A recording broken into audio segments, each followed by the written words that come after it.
a Tonatiuh Guillén, excomisionado del Instituto Nacional de Migración, el INAMI. Tonatiuh, ¿cómo estás? Un gusto saludarte. Un gusto, Paco. Muchas gracias por invitarme. Muchísimas gracias por atendernos. A ver, conoces perfectamente bien el tema migratorio, fuiste comisionado del instituto.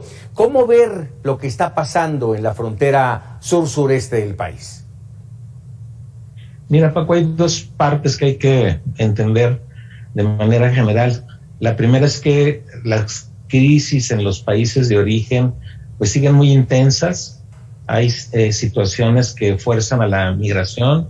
En los casos más crudos, pues son personas que buscan refugio y ameritan protección internacional, ya sea en México o en otro país.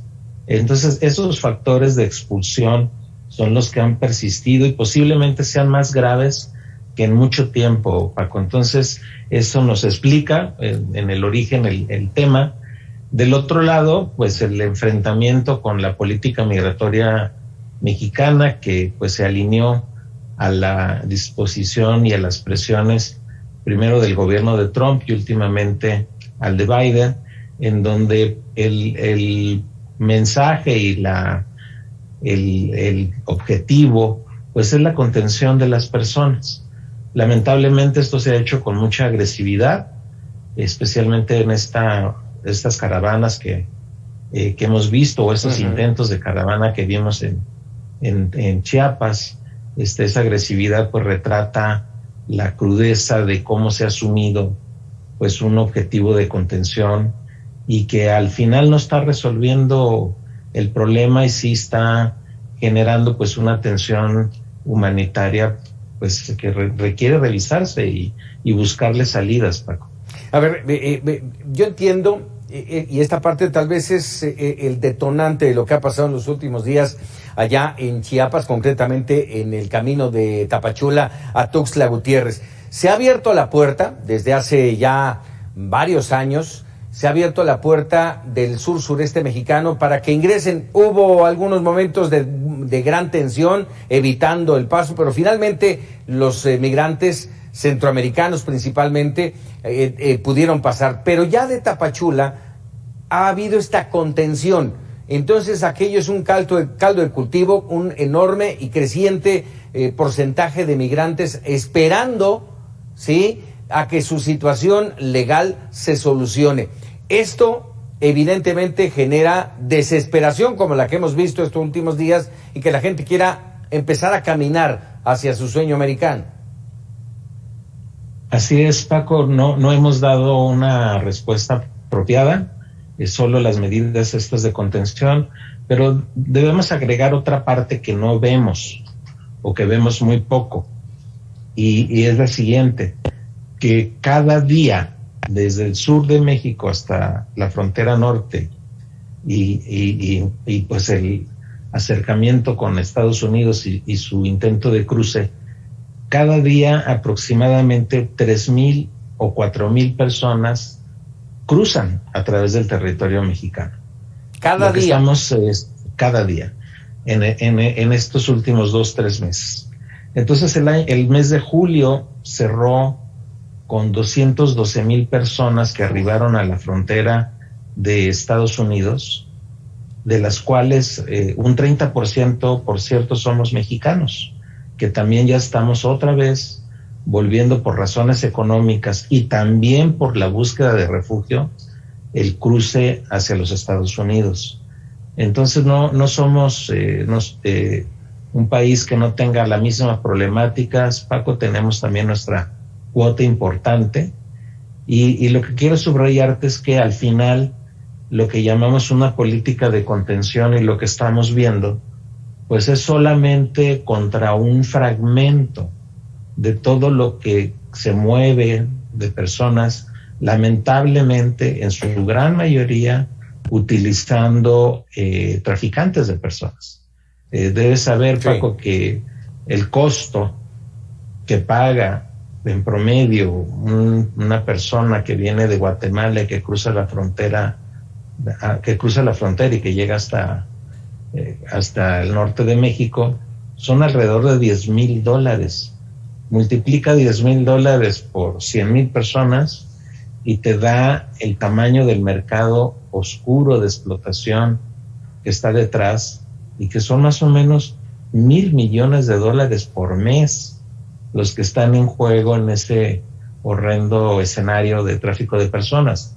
Entonces la política de contención que estamos viendo en realidad pues solo está siendo eficaz con esta movilización de estos grupos de personas que son son las más vulnerables, las económicamente más débiles, que no tienen esa capacidad de hacer pagos a traficantes. Hablaba Tonatiuh hoy en la mañana, justamente por esto que estás mencionando, hablaba hoy el presidente de los enormes riesgos que tienen los migrantes, y que los conocemos todos, los enormes riesgos que van desde el sur-sureste hasta la frontera norte, y que eso es lo que se estaba tratando de evitar con contenerlos en nuestra frontera allá en Tapachula. Pero vamos, tú mencionabas 212,000 ya en la frontera norte. ¿Cuántos en la frontera sur? ¿Sí? En el mes de julio, Paco. Fíjate nada más, en el mes de julio. En el mes de julio. Y agosto es muy probable que el número sea igual. Y en la frontera sur, muy probablemente la cifra del mes acumulado, porque no es que se queden, se mueven. Eso es lo que quiero subrayar. Lo que estamos viendo es un grupito de personas de ese fragmento.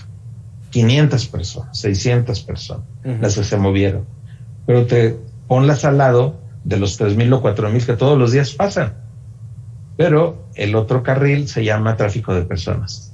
Y ese es el que no estamos combatiendo, y debiera ser una prioridad internacional que los países involucrados estuvieran pues muy dedicados al control del flujo de esos dineros, que son cantidades inmensas, y al control y sometimiento ante la justicia de quienes están pues en esa explotación de las personas. Por todo esto que nos mencionas y lo que ha venido pasando en los últimos días, ¿el problema se irá tornando aún más complicado? Sin duda, las ciudades fronterizas del norte, las mexicanas, ya están en una presión social muy importante. Los albergues están saturados. Hay una necesidad grande de atención humanitaria a la gente que está pues ahí en esa expectativa de cruce, y lo mismo está sucediendo en el sur. Estamos solamente viendo un pedacito de la problemática, Paco, que es la que te estoy describiendo, pero en realidad detrás de todo esto hay un movimiento que no vemos, y que se mueven autobuses rentados, se mueven trailers, se mueven en aviones seguramente, se mueven en vehículos que no son identificados, y transitan cientos de kilómetros todos los días, Paco. Hay una gran diferencia, Tonatiuh, entre la administración que tú tuviste en el Instituto Nacional de Migración y lo que está ocurriendo ahora. ¿Hay una diferencia sustancial? ¿Te tocó la época de Trump?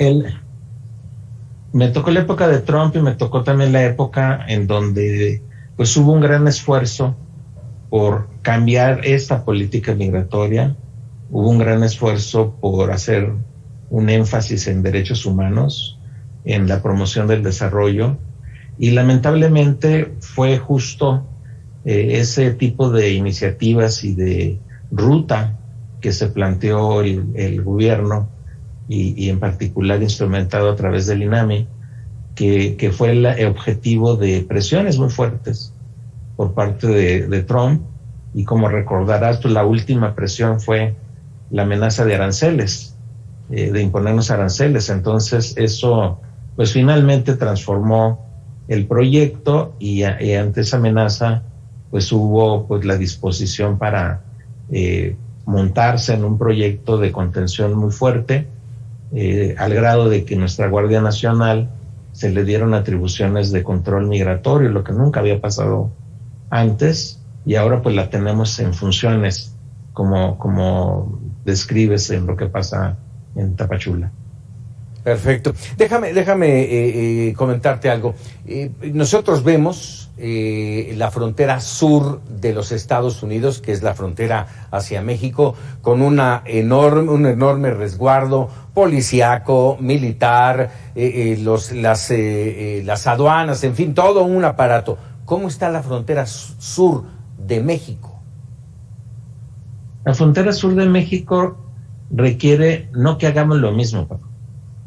De hecho, también la historia de esa frontera es una historia de convivencia de larguísimo plazo, de comunidades que han vivido juntas muchísimo tiempo, toda la vida literalmente, desde antes de que trazáramos la misma frontera.